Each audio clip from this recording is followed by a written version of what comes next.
जय हिंद। कैसे हैं? उम्मीद करते हैं मस्त होंगे, स्वस्थ होंगे और बिहार बोर्ड मैट्रिक एग्ज़ाम 2024 की तैयारी भी आप लोग अच्छे से कर रहे होंगे।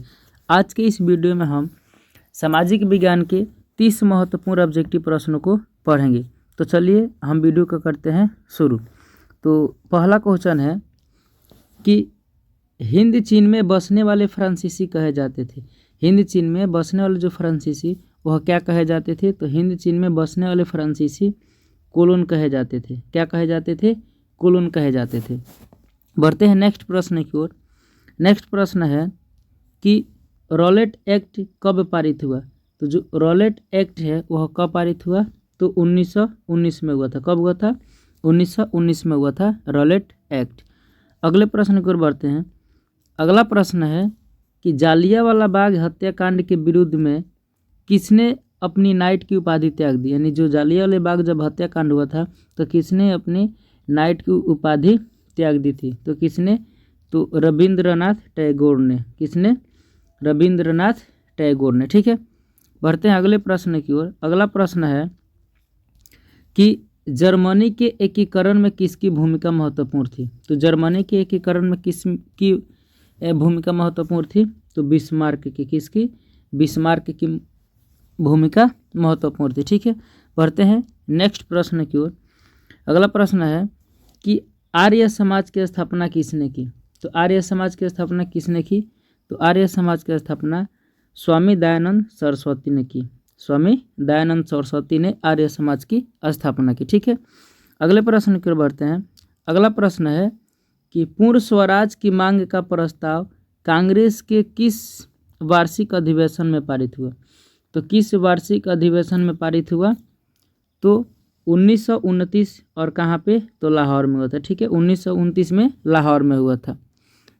अगले प्रश्न की ओर बढ़ते हैं। अगला प्रश्न है कि भारत में सूती वस्त्र की प्रथम मिल खोली गई। यानी भारत में सूती वस्त्र की प्रथम मिल कहाँ खोली गई थी? तो कहाँ खोली गई थी? बम्बई में खोली गई थी। कहाँ? बम्बई में खोली गई थी। ठीक है, बढ़ते हैं अगले प्रश्न की ओर। अगला प्रश्न है कि अखिल भारतीय ट्रेड यूनियन कांग्रेस, यानी जिसको संक्षिप्त में बोल सकते हैं AITUC, के प्रथम अध्यक्ष कौन थे? यानी अखिल भारतीय ट्रेड यूनियन कांग्रेस, इसके प्रथम अध्यक्ष कौन थे? तो इसके जो प्रथम अध्यक्ष थे लाला लाजपत राय थे। ठीक है, लाला लाजपत राय थे।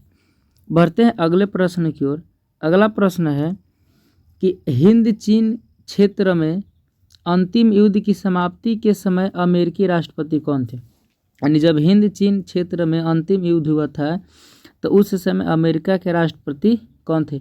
तो उस समय अमेरिका के जो राष्ट्रपति थे वह निक्सन थे। कौन थे?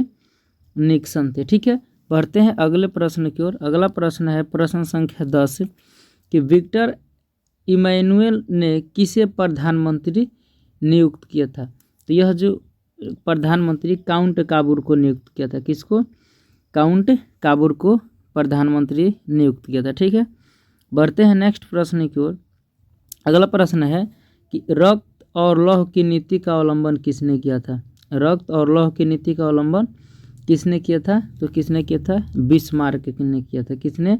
बिस्मार्क ने रक्त और लौह की नीति का अवलंबन किया था। अगला प्रश्न है कि नई आर्थिक नीति यानी NEP यानी न्यू एजुकेशन पॉलिसी, नई आर्थिक नीति कब लागू हुई? तो नई आर्थिक जो नीति है वह 1921 में लागू हुई। कब हुई? 1921 में लागू हुई थी। ठीक है, 1921 में। अगले प्रश्न की ओर बढ़ते हैं। अगला प्रश्न है कि इंडियन स्टैट्यूटरी कमीशन का अन्य नाम क्या है? यानी यूनियन स्टैट्यूटरी कमीशन का अन्य नाम यानी इसका दूसरा नाम क्या है? तो इसका दूसरा नाम साइमन कमीशन है। क्या नाम है इसका? Simon commission. ठीक है, बढ़ते हैं नेक्स्ट प्रश्न की ओर। यह प्रश्न है कि महात्मा गांधी ने किस समाचार पत्र का संपादन किया था? महात्मा गांधी ने किस समाचार पत्र का संपादन किया था? तो महात्मा गांधी ने यंग इंडिया समाचार पत्र का संपादन किया था। ठीक है, यंग इंडिया का। अगले प्रश्न की ओर बढ़ते हैं। अगला प्रश्न है कि गुटेनबर्ग ने सर्वप्रथम किस पुस्तक की छपाई की? गुटेनबर्ग ने सबसे पहले किस पुस्तक की छपाई की थी? तो किस पुस्तक की छपाई की थी? बाइबिल की, किसकी? बाइबिल की। गुटेनबर्ग ने सबसे पहले बाइबिल पुस्तक की छपाई की थी। ठीक है, पढ़ते हैं अगले प्रश्न की ओर। अगला प्रश्न है कि अशोक का अभिलेख किस लिपि में है? अशोक का अभिलेख जो है वो किस लिपि में है? तो ब्राह्मी लिपि में है। किस लिपि में है? ब्राह्मी लिपि में। ठीक है, अगले प्रश्न की ओर बढ़ते हैं। अगला प्रश्न है कि बंगाल विभाजन कब वापस लिया गया था? जब बंगाल का विभाजन हुआ था उसको वापस कब लिया गया था? तो उसको वापस 1911 में लिया गया था। कब लिया गया था? 1911 में इसको वापस ले लिया गया था। अगला प्रश्न है कि रूस में कब दासत्व समाप्त किया गया? रूस में कब दासत्व समाप्त किया गया था? तो रूस में 1861 में समाप्त किया गया था। किसमें? 1861 में समाप्त किया गया था।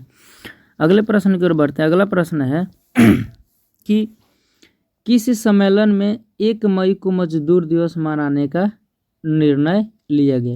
यानी कौन सा सम्मेलन हुआ था जिसमें 1 मई को मजदूर दिवस मनाने का निर्णय लिया गया था? हालांकि मजदूर दिवस कब मनाते हैं? 1 मई को। तो ये कब निर्णय लिया गया था? ठीक है, तो इसको जो द्वितीय अंतर्राष्ट्रीय सम्मेलन, उस समय इसको निर्णय लिया गया था कि 1 मई को मजदूर दिवस मनाया जाएगा। ठीक है, बढ़ते हैं अगले प्रश्न की ओर। अगला प्रश्न है हो ची मिन की सरकार थी।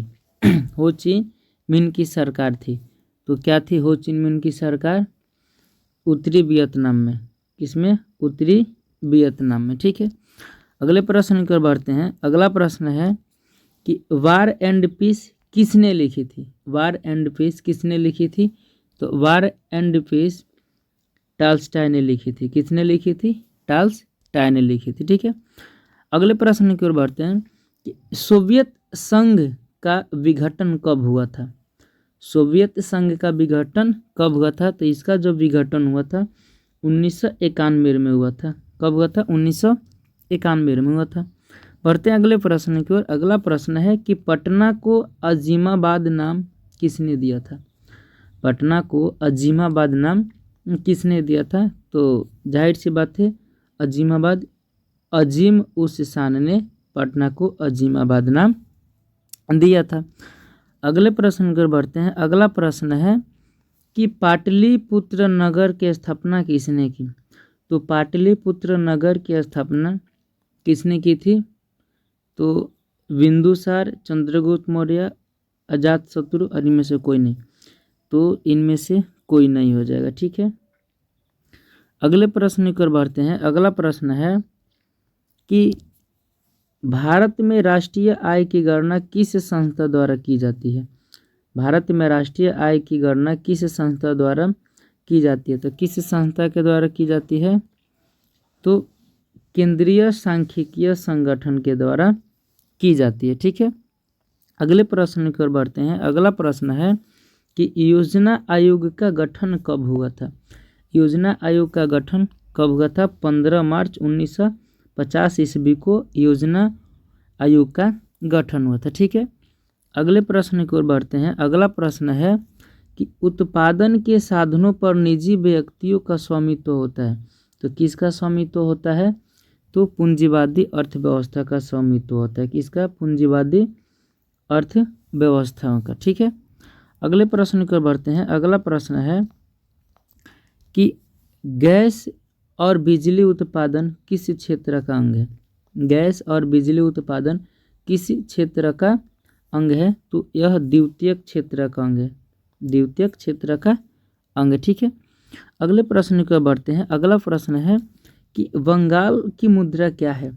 तो जो बंगाल की मुद्रा है वह टक्का है। क्या है? टक्का है बंगाल की मुद्रा। अगला प्रश्न की ओर बढ़ते हैं और आखिरी प्रश्न है कि प्रोफेसर मोहम्मद यूनुस का संबंध किस देश से है? तो इनका जो संबंध है वह किस देश से है? तो बांग्लादेश से है। प्रोफेसर मोहम्मद यूनुस का संबंध बांग्लादेश से है। ठीक है, तो आज के इस वीडियो में 30 प्रश्न है। मिलेंगे अगले वीडियो में, तब तक के लिए जय हिंद, जय भारत।